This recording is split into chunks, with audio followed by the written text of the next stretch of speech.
चलिए बेटे अब बताइएगा, कल लेक्चर में हमने कौन सी एग्जाम्पल डिस्कस की है। 31 हमारी कंप्लीट होगी भी है। चलिए जनाब 32 की तरफ आते हैं। क्वेश्चन मैं डिस्कस करूंगी, आपने मुझे सॉल्व करके दिखाना है, ठीक है। इसमें देखो रिक्वायरमेंट में क्या है, डायरेक्टली उसने कहा है सस्पेंस अकाउंट बनाइए और प्रॉफिट को करेक्ट कीजिए। In example number 32 rectifying entries question का रिक्वायरमेंट का पार्ट नहीं है, लेकिन अभी क्योंकि स्टार्ट है आपका तो आपने पहले रेक्टिफाइंग एंट्रीज प्रैक्टिस पर्पस के लिए ज़रूर पहले प्रिपेयर करो। रेक्टिफाइंग एंट्रीज के फिर बाद में इफेक्ट दो सस्पेंस अकाउंट पे और प्रॉफिट पे, ठीक है। क्वेश्चन मैं डिस्कस करूंगी, आपने मुझे सॉल्व करके दिखाना है।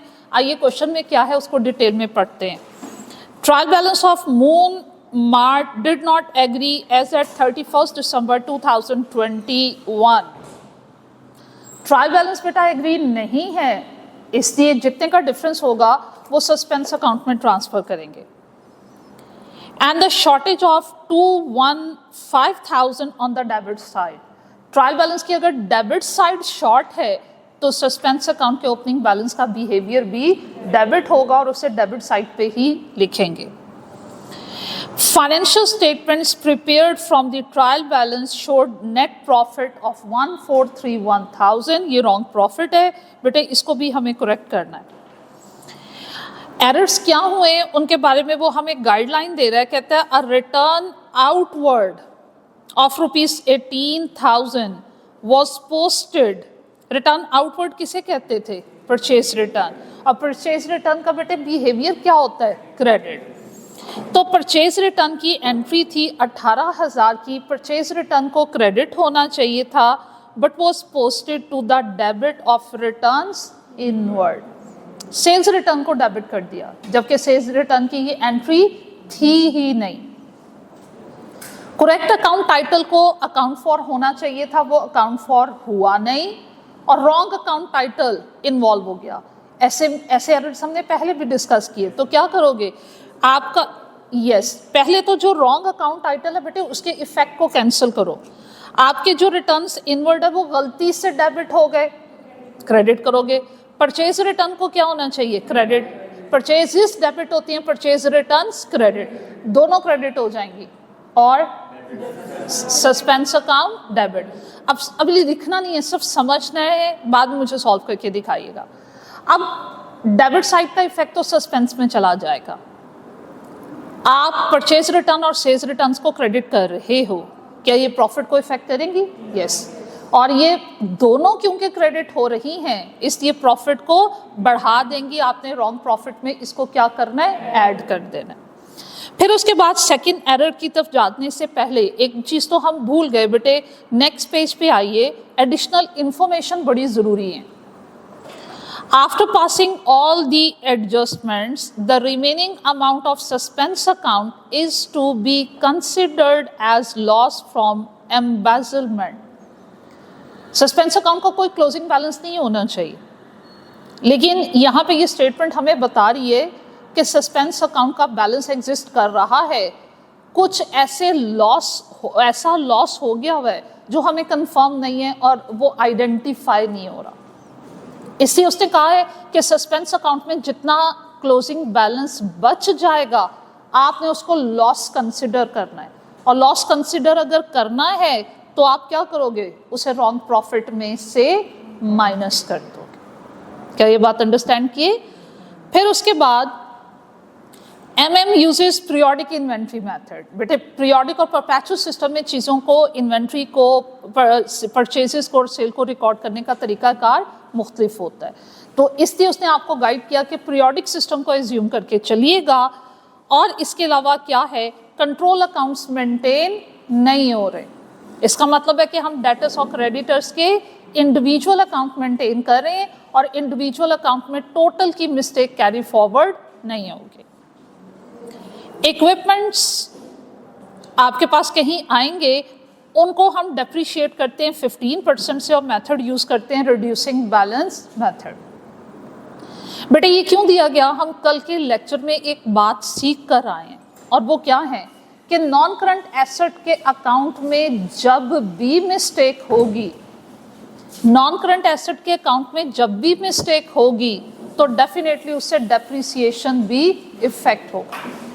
अगर नॉन करंट एसेट मिस्टेकनली ज्यादा रिकॉर्ड हो गए तो गलती से डेप्रिसिएशन भी ज्यादा हो चुकी होगी। अगर नॉन करंट एसेट कम रिकॉर्ड हुए बिकॉज ऑफ एरर तो डेप्रिसिएशन भी कम रिकॉर्ड हुई होगी। तो नॉन करंट एसेट में जब भी करेक्शन करनी है आपने डेप्रिसिएशन में भी उसकी करेक्शन करनी है, इसलिए उसने ये आपको रेफरेंस दिया हुआ। अब क्वेश्चन की तरफ वापस आते हैं, पॉइंट नंबर 2 की तरफ, सेल्स इनवॉइस। इससे हमें क्या इंफॉर्मेशन मिलती है? क्रेडिट सेल्स की इंफॉर्मेशन मिलती है। क्रेडिट सेल्स को हम कैसे रिकॉर्ड करते हैं? सेल्स को क्रेडिट और रिसीवेबल को डेबिट। सेल्स इनवॉइस थी आ sale invoice, single sale invoice 42,000 was posted twice in sales ledger। Sales ledger कहते हैं डेटर के इंडिविजुअल अकाउंट में 2 दफा पोस्टिंग हो गई। सेल्स के एंट्री में डेटर को क्या करते हैं? डेबिट। आपने 2 दफा गलती से डेबिट कर दिया, अब क्या करोगे? कितने टाइम? 1 टाइम क्रेडिट करोगे रिसीवेबल को, तो डेबिट किसको करोगे? सस्पेंस अकाउंट, क्योंकि सेल्स वाली साइड पे मिस्टेक नहीं हुई, सिर्फ मिस्टेक सेल्स लेजर में हुई है। और सेल्स लेजर का वो वर्ड यूज करता है डेटर्स के इंडिविजुअल अकाउंट के लिए। तो एक अकाउंट में मिस्टेक हुई है, सिंगल साइडेड एरर है, और सिंगल साइडेड एरर को हम रेक्टिफाई करते हैं थ्रू सस्पेंस अकाउंट। क्लियर हो गया बच्चों? आगे बढ़ते हैं। Balance of accumulated depreciation. बताइएगा बेटे, डेप्रिसिएशन जो एक्सपेंस है वो तो डेबिट होता है, और एक्यूमुलेटेड डेप्रिसिएशन का बिहेवियर क्या होता है? क्रेडिट। तो balance of accumulated depreciation of equipment was brought forward as 641 instead of 461 on 1 January 2021। आपने इक्विपमेंट का opening balance, accumulated depreciation on equipment का ओपनिंग बैलेंस ज्यादा लिख दिया। क्या करोगे अब? कम करोगे। एक्यूमुलेटेड डेप्रिसिएशन को कम करने के लिए क्या करोगे? डेबिट करोगे। और एक अकाउंट की मिस्टेक है, इसलिए सस्पेंस, शाबाश, सस्पेंस अकाउंट को क्या करोगे? क्रेडिट करोगे। एक्यूमुलेटेड डेप्रिसिएशन डेबिट होके क्या प्रॉफिट को इफेक्ट करेगा? नो, क्योंकि एक्यूमुलेटेड डेप्रिसिएशन इनकम स्टेटमेंट में नहीं आता। फिर उसके बाद following entries in cash book were not posted to the journal ledger. याद करवाइए, जर्नल लेजर किसे कहते थे? नॉमिनल लेजर्स को, कंट्रोल अकाउंट को कहते थे। लिख लो यहाँ पे ताकि ये बातें भूले नहीं। जर्नल लेजर का मैंने वर्ड यूज किया था, किसके लिए? ये वर्ड हमने यूज किया था भाई कंट्रोल अकाउंट्स के लिए, नॉमिनल लेजर्स के लिए। और ये वैल्यूज आप कहाँ से उठा रहे हो? कैश बुक से। अगर ये वैल्यूज आप कैश बुक से उठा रहे हो तो याद रखिए इनका इफेक्ट कैश बुक में आ चुका है, इनका दूसरे इफेक्ट में गलती। फिर पढ़ लो, कहते हैं फॉलोइंग एंट्रीज आपने कहाँ से ली हैं? कैश बुक से। तो बेटे अगर आप कैश बुक से डाटा उठा रहे हो तो इसका मतलब कैश के इफेक्ट्स लिए जा चुके हैं, दूसरे इफेक्ट में कहीं गड़बड़ है, उसे रेक्टिफाई कर। पढ़ते हैं, receipt of annual rent for the period. आपने रेंट रिसीव किया। एक काम कीजिए, देखो इस क्वेश्चन में हमारा बिजनेस ईयर एंड कब हो रहा है? 31 दिसंबर 2021। हमारा ये बिजनेस ईयर है फ्रॉम जनवरी टू 31 दिसंबर। और वो कहता है कि आपने रेंट रिसीव किया है। कितना रेंट रिसीव किया है? रुपीस 336,000। और ये पर एनम है, पढ़ लो, कह रहा ना ये पर एनम है। और कहां तक का रिसीव किया है?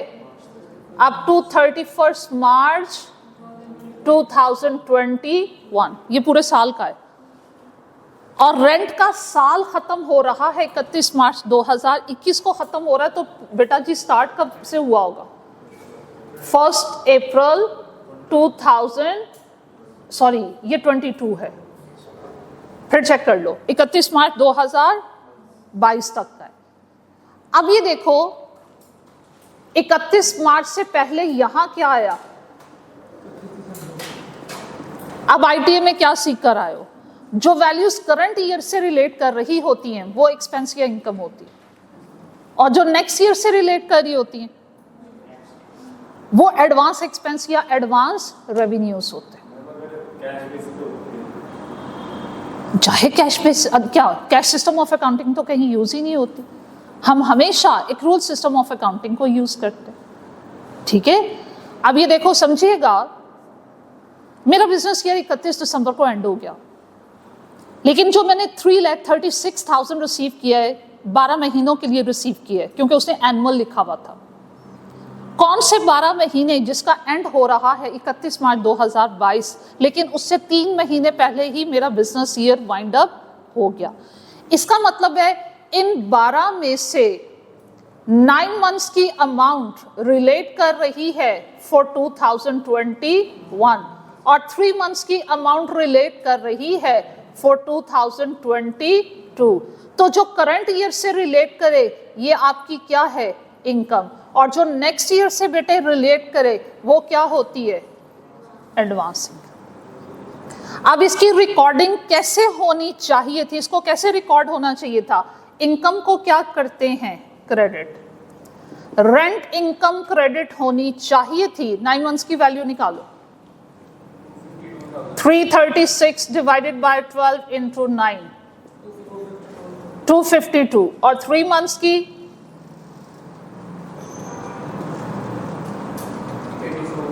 84। एंट्री क्या होनी चाहिए थी, रेंट इनकम को क्रेडिट होना चाहिए था 252 से, और एडवांस इनकम हमेशा आपकी क्या होती है, लायबिलिटी।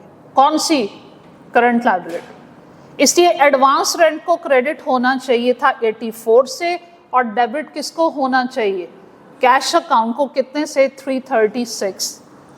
अब देखो ये फिगर 336 की आपने कैश बुक से उठाई है, इसका मतलब है कि हम इसका इफेक्ट ले चुके हैं। तो गड़बड़ क्या है, गलती क्या है, रिसीट ऑफ द एनुअल, अच्छा ऊपर उसने लिखा है cash book were not posted to the journal ledger, मतलब ना उसको इनकम रिकॉर्ड किया ना उसको एज अ लायबिलिटी रिकॉर्ड किया, क्रेडिट इफेक्ट नहीं दिए। तो अब जब आप रेक्टिफाइंग एंट्री करोगे तो क्या करोगे, कैश डेबिट हो चुका है, रेक्टिफाइंग एंट्री में उसकी जगह किसको डेबिट करोगे, आप उसकी जगह पे डेबिट कर दोगे सस्पेंस अकाउंट को। इसका इफेक्ट सस्पेंस अकाउंट की डेबिट साइड पे चला जाएगा। इसका इफेक्ट कहाँ जाएगा, ये इनकम है, इनकम स्टेटमेंट से रेलेवेंट है, ये प्रॉफिट में जाकर ऐड हो जाएगी। ये लायबिलिटी है, क्या इसका प्रॉफिट पे कोई इफेक्ट होगा, नो, ये बैलेंस शीट में जाएगी और करंट लायबिलिटी में ऐड हो जाएगी। गुड, आगे बढ़ते हैं भाई। उसके बाद है पेमेंट किए आपने 2,20,000 फॉर इक्विपमेंट परचेज ऑन 1 मई 2021।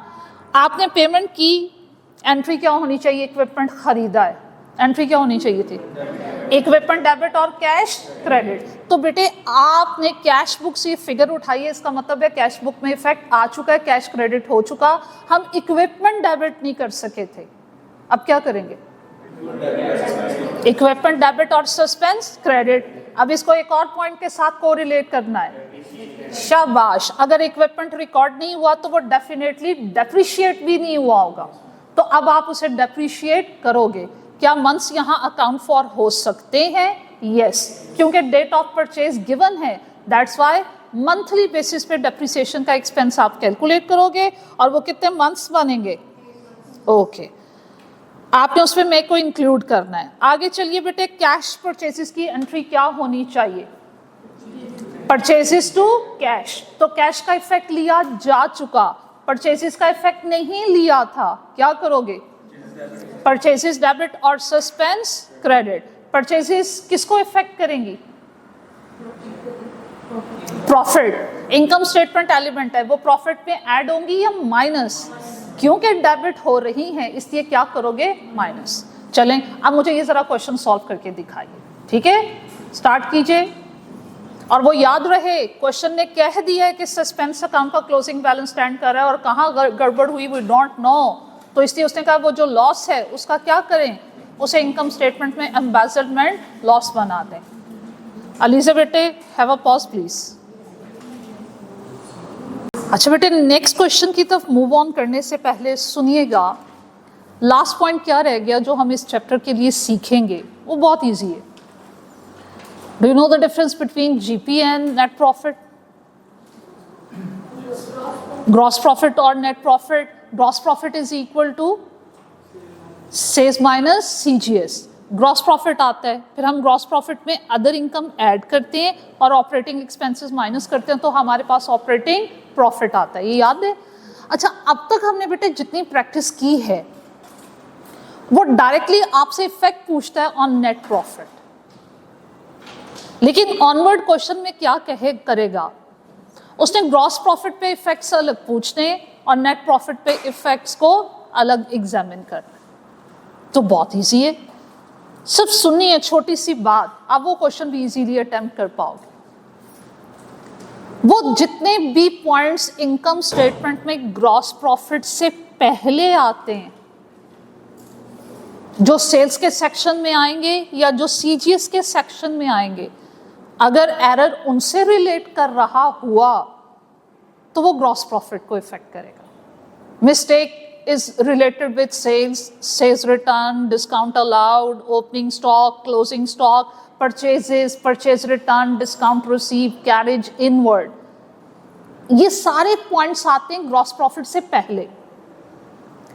अगर इनमें मिस्टेक होगी और फिर आप इनकी रेक्टिफिकेशन करोगे तो इसका रेक्टिफिकेशन का इफेक्ट आपने किस पे देना है? ग्रॉस प्रॉफिट पे।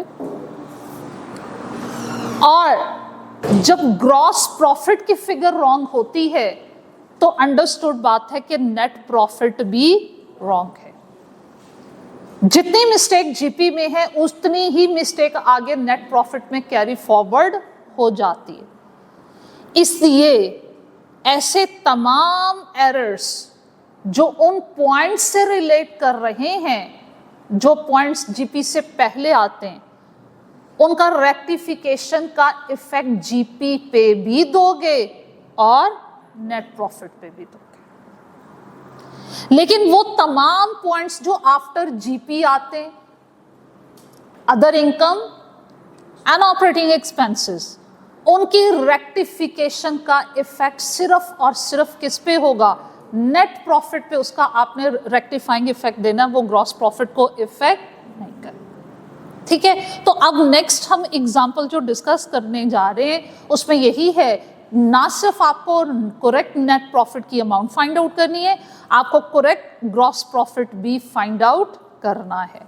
तो चलिए जनाब उसकी प्रैक्टिस करते हैं। ये क्वेश्चन हम मिल के सॉल्व करेंगे व्हाइट बोर्ड पे, लेकिन हम इससे पहले डिस्कस करते हैं। और डिस्कस करने से पहले देखो कोई इंपॉर्टेंट नोट तो नहीं दिया हुआ है, चेक करो, सिर्फ रिक्वायरमेंट ही नजर आ रही है मुझे। तो पेज नंबर 218 पे ascertain the correct amount of gross profit and net profit। Question की रिक्वायरमेंट तो यही है, लेकिन स्टार्ट में प्रैक्टिस पर्पस के लिए बेटे फिर से मैं आपको यही गाइडलाइन दूंगी कि आप बेटे रेक्टिफाइंग एंट्री भी पास करें, अगर ट्रायल बैलेंस आउट है तो सस्पेंस अकाउंट भी बनाइए और साइड बाय साइड उसका प्रॉफिट पे इफेक्ट भी दीजिए। तो चलिए let's start. Accountant of BA Enterprises prepared a statement of comprehensive income for the year ended 31st December 2013। Time period बहुत मैटर करता है। अब उसमें कहता है 31 दिसंबर 2013 में उन्होंने जो आपको ग्रॉस प्रॉफिट कैलकुलेट करके दिया वो 1050,000 और जो नेट प्रॉफिट कैलकुलेट करके दिया वो 650,000 है। तो अलग अलग फिगर्स बता दी। Company sales goods at cost plus markup of 20%। Markup and margin का जिक्र क्यों है, जबकि प्रीवियस क्वेश्चन में तो उसने बताया था कि हम पीरियोडिक इन्वेंट्री सिस्टम यूज कर रहे हैं। यहाँ ऐसा कोई जिक्र नहीं है। अगर ऐसा जिक्र नहीं हो तो हमें मार्कअप एंड मार्जिन की ज़रूरत क्यों हो सकती है? उसकी एक रीज़न तो ये हो सकती है कि परपेचुअल सिस्टम है, क्योंकि याद कीजिए हम परपेचुअल सिस्टम में सेल की दो एंट्रीज पास किया करते थे, एक विद कॉस्ट प्राइस और एक विद सेल प्राइस। तो हो सकता है कि उसने मार्कअप एंड मार्जिन हमें इसलिए दिया हुआ हो। वो क्वेश्चन पढ़ते हैं और आगे चलते हैं। Following errors omissions were found on a detailed review of the financial statement items not included in the statement of comprehensive income, income statement में इनको नहीं लिख सके। वो क्या पॉइंट्स हैं? कहता है free sample of 25,000 were sent to the potential and regular customers. देखो कहीं नजर आया कि पीरियोडिक है या परपेचुअल है? देख लो फिर भी एक दफा, मुझे तो ये स्टेटमेंट कहीं नजर नहीं आई। What do you think? नहीं नजर आई। चलो फिर हम एज्यूम कर लेते हैं और इसको परपेचुअल सिस्टम से सॉल्व करते हैं। अब याद कीजिए एक दिन पहले भी हमने क्लास में बात की थी कि जब goods free sample, free of cost चीजें बिजनेस से चली जाती हैं तो हम पीरियोडिक सिस्टम हो तो परचेजेस को क्रेडिट करते हैं, और अगर परपेचुअल सिस्टम हो तो इन्वेंट्री को क्रेडिट करते हैं। ठीक है, अच्छा अब हम क्या करेंगे? फ्री सैंपल हमने डिस्ट्रीब्यूट किए, फ्री सैंपल को डेबिट करेंगे, और अगर ये पीरियोडिक सिस्टम है, चलें अगर पीरियोडिक सिस्टम में एज्यूम कर रही हूँ तो परचेजेस को क्रेडिट करेंगे। अब सोचो डेबिट इफेक्ट कहाँ जाएगा, क्रेडिट इफेक्ट कहाँ जाएगा? फ्री सैंपल्स क्या हैं? Operating expense. Operating expense debit हो रहा है, और इनकम स्टेटमेंट से रेलेवेंट अगर कोई भी पॉइंट डेबिट होता है वो प्रॉफिट को कम करता है। बताइए फ्री सैंपल्स आपका एक्सपेंस है, फ्री सैंपल क्यों दे रहे हैं? मार्केटिंग के पॉइंट ऑफ व्यू से। तो ये आपका मार्केटिंग एक्सपेंस है, ऑपरेटिंग एक्सपेंस है, ये नेट प्रॉफिट में से माइनस होगा, लेकिन आप इसका इफेक्ट ग्रॉस प्रॉफिट पे नहीं दोगे। क्रेडिट किसको कर रहे हो? परचेजेस को। परचेजेस जीपी से पहले आती हैं, और जितने पॉइंट्स जीपी से पहले आएंगे उसका इफेक्ट ग्रॉस प्रॉफिट पे भी दोगे और नेट प्रॉफिट पे भी इफेक्ट दोगे। ग्रॉस प्रॉफिट पे इसका इफेक्ट क्या होगा और नेट प्रॉफिट पे इसका इफेक्ट क्या होगा? सेम होगा। ये इनकम स्टेटमेंट का एलिमेंट है और क्रेडिट हो रहा है, इसलिए ये जीपी में भी ऐड होगा और नेट प्रॉफिट में भी ऐड होगा। क्लियर हो गया? आगे बढ़ते हैं। Goods costing 10,000 were taken by honour for personal use. पहले इसको सॉल्व कीजिए। ऑनर पर्सनल यूज के लिए चीजें ले गया, drawings debit, purchases credit. Drawings debit होकर बढ़ रही हैं, वो कैपिटल में से माइनस होंगी। परचेजेस बेटा जी क्रेडिट हो रही हैं, वो क्या करेंगी? ग्रॉस प्रॉफिट में भी ऐड होंगी, नेट प्रॉफिट में भी ऐड होंगी। Goods having sales value of 2,500 were used for office repair. आपके गुड्स थी ऑफिस रिपेयर, ऑफिस के इस्तेमाल के लिए रख ली, ये भी फ्री ऑफ कॉस्ट रखी होंगी, इसलिए परचेजेस को क्रेडिट करना है और ऑफिस रिपेयर एक्सपेंस को डेबिट करना है। परचेजेस क्रेडिट होकर जीपी में ऐड होंगी और नेट प्रॉफिट में भी ऐड होंगी। ऑफिस रिपेयर आपका ऑपरेटिंग एक्सपेंस है, वो डेबिट होकर बढ़ रहा है और वो आपके नेट प्रॉफिट को कम करेगा। ये जितनी भी ट्रांजैक्शंस चाहे परपेचुअल सिस्टम में करें या पीरियोडिक सिस्टम में करें, हमेशा कॉस्ट प्राइस पे रिकॉर्ड करते हैं। अब देखो यहाँ आके समझ आइए इस ट्रांजैक्शन में आकर कि उसने मार्कअप एंड मार्जिन क्यों दिया, क्योंकि उसने जो चीजें ऑफिस यूज के लिए रखी ये 2,500 उनकी सेल प्राइस है। पढ़ लो फिर से, ये 2,500 क्या है? Sale price. हम सेल प्राइस से ये एंट्रीज पास नहीं करते, इसको कॉस्ट प्राइस पे लाना होगा। तो कॉस्ट प्राइस पे कैसे लाएं? देखिए आप सीख कर आए हो बेटे कि सेल प्राइस किसके इक्वल होती है? Cost plus profit. मार्कअप का वर्ड यूज किया हो या मार्जिन का, वो वर्ड हमेशा किसके लिए यूज होता है? प्रॉफिट के लिए। और वो कितने परसेंट है? 20%। प्रॉफिट है किस पे? कॉस्ट पे। कॉस्ट क्या हो गई? बेस, और बेस को हमेशा क्या लेते हैं? 100%। तो सेल प्राइस कितने परसेंट हो गई? 120। अब क्या सीखा हुआ है कि जो अमाउंट आपको क्वेश्चन में गिवन हो, मुझे सेल प्राइस गिवन है, उसको उसी की परसेंटेज से डिवाइड कर दो, जो फाइंड आउट करना है उसकी परसेंटेज से मल्टीप्लाई कर दो। तो देखो कितनी अमाउंट आती है? 2083। तो भाई इस कॉस्ट प्राइस पे आपने ये एंट्री पास करनी है, रिपेयर एक्सपेंस को डेबिट करना है और परचेजेस को क्रेडिट करना है। ये चीज मुझे डिटेल में करवाने की जरूरत तो नहीं है, पढ़ के आए हुए हो ना मार्कअप एंड मार्जिन? भूला हुआ है? अच्छा चलो, let me complete this question आप उसके बाद में आपको मार्कअप एंड मार्जिन डिटेल में करवा देती हूँ, क्योंकि ये हमें ऑनवर्ड भी हेल्प करेगा। स्पेसिफिकली कॉस्ट अकाउंटिंग में तो ये मस्ट होता है, तो ये आज ही आपको गाइडलाइंस दे देते हैं। अनपेड सैलरीज किसे कहते हैं? Accrued salaries, payable salaries. Unpaid salaries किसे कहते हैं? Accrued salaries. अनपेड सैलरीज हैं, पेएबल है, और ये आपकी क्या होती हैं? लायबिलिटीज होती हैं। Unpaid salaries and the transportation inward expense payable amounting to rupees 20,000 and 10,000, ये आपने दोनों रिकॉर्ड नहीं किए। बताओ चैप्टर नंबर 4 में एक्रूड एक्सपेंसेस कैसे रिकॉर्ड करने सीखे हैं?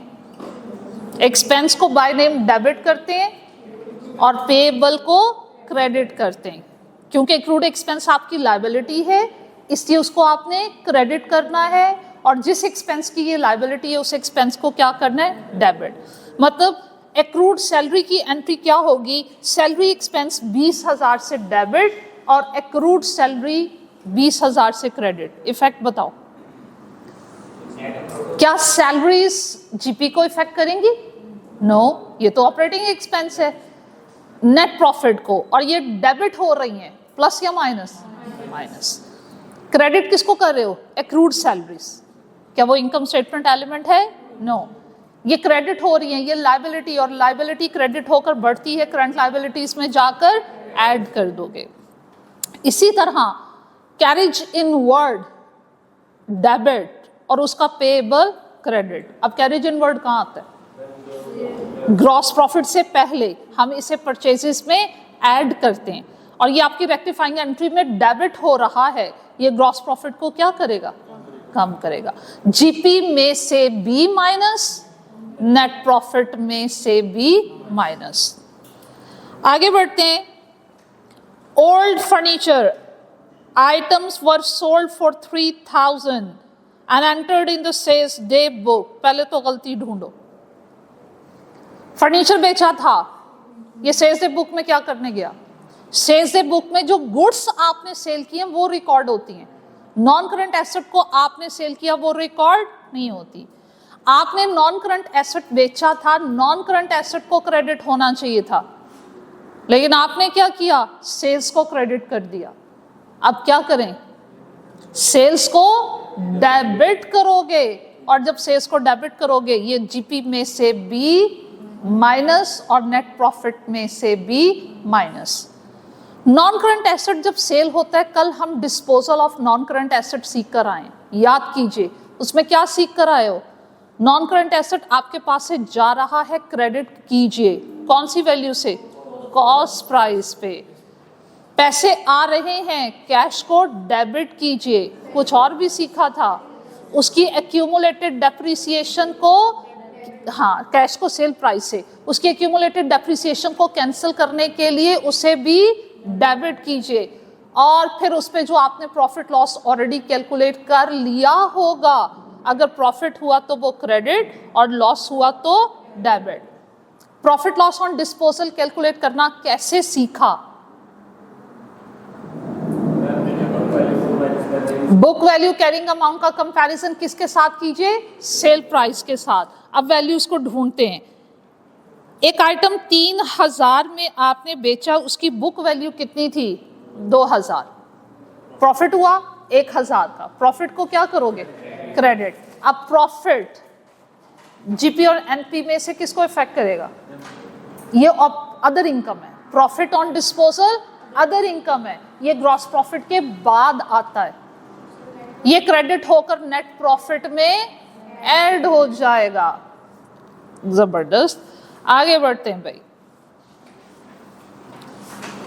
₹24,500 were paid to a creditor as full and final settlement of an amount of 25,000 and debited to purchases। देखो, जब आप क्रेडिटर को पेमेंट करते हो, एंट्री क्या होनी चाहिए? और आपने फुल 25,000 देना था, 24,500 दे के कहानी खत्म कर दी।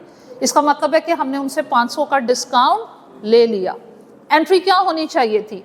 बेटे एंट्री होनी चाहिए थी पेबल अकाउंट डेबिट होना चाहिए था टोटल अमाउंट 25,000 से, और पैसे जा रहे हैं कैश अकाउंट को क्रेडिट होना चाहिए 24,500 से, और डिस्काउंट रिसीव्ड को क्रेडिट होना चाहिए था 500।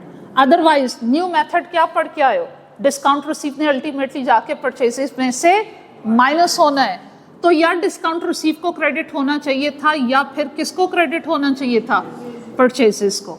लेकिन ढूंढिए उन्होंने गलती क्या की है, एंट्री तो ये होनी चाहिए थी, हमने परचेसेस को क्या कर दिया, डेबिट। अब परचेसेस को हमने कितने से डेबिट किया होगा, फुल अमाउंट 25,000 से ही मेरा ख्याल है वो कह रहा है किया होगा। तो भाई पहली बात तो ये कि परचेसेस को डेबिट नहीं होना चाहिए था, अगर डिस्काउंट रिसीव की जगह परचेसेस लिखते तो परचेसेस को क्या होना चाहिए था, क्रेडिट।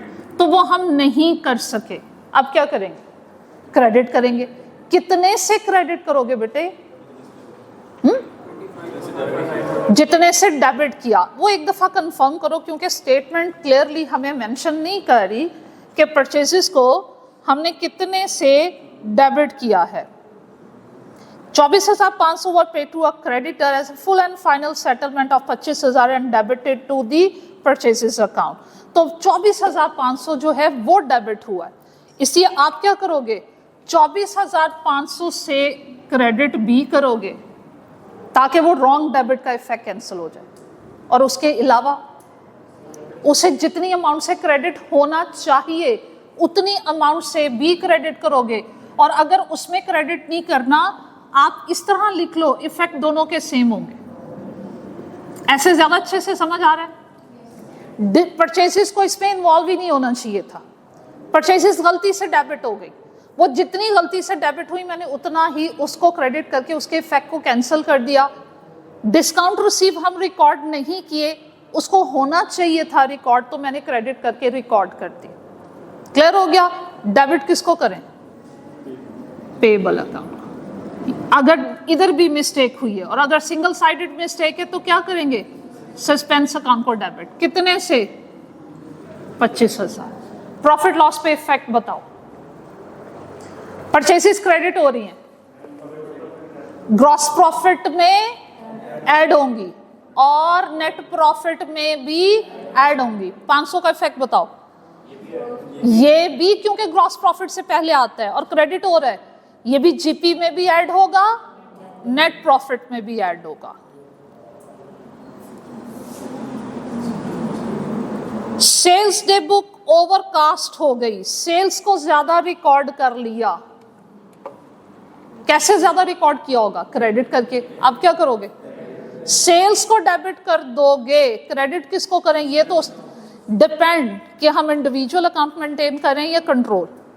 अगर इंडिविजुअल अकाउंट मेंटेन कर रहे होंगे तो सस्पेंस, और अगर कंट्रोल अकाउंट मेंटेन कर रहे होंगे तो रिसीवेबल। अब उसने यहाँ ये बताने का तकल्लुफ क्यों नहीं फरमाया, उसकी रीजन ये थी, उसने ना रेक्टिफाइंग एंट्रीज आपसे पूछी, ना सस्पेंस अकाउंट पूछा, उसने डायरेक्टली किस पे इफेक्ट पूछा, प्रॉफिट पे। और उसे मालूम है कि अब मैं बताऊं ना बताऊं, क्रेडिट पे या सस्पेंस ने आना या रिसीवेबल ने आना, इन दोनों में से किसी ने भी प्रॉफिट को इफेक्ट नहीं करना, इसलिए उसने आपको कंप्लीट इंफॉर्मेशन नहीं बताई।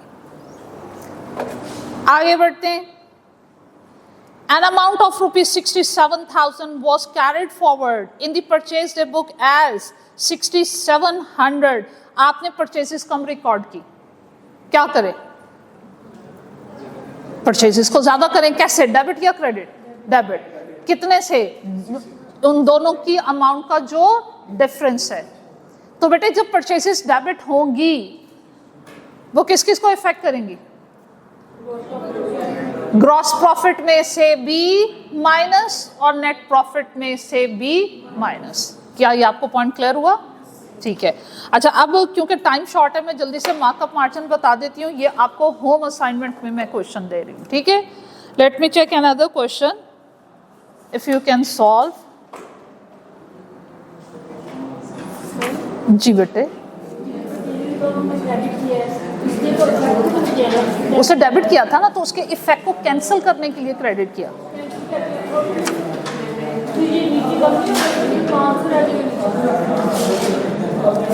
क्या 500 डिस्काउंट बेटे, जब एक्यूमुलेटेड रिड्यूसिंग बैलेंस मेथड है, रिड्यूसिंग बैलेंस मेथड में डेप्रिसिएशन कैसे फाइंड आउट करते हैं? कॉस्ट पहले नेट बुक वैल्यू निकालते हैं, तो जब आपकी एक्यूमुलेटेड डेप्रिसिएशन के फिगर रॉन्ग होगी तो नेट बुक वैल्यू भी रॉन्ग होगी, डेप्रिसिएशन भी रॉन्ग होगी। क्लियर हो गया? चलो भाई, होम असाइनमेंट में एक आपने ये क्वेश्चन सॉल्व करके लाना है, एक क्वेश्चन आपको और देते हैं,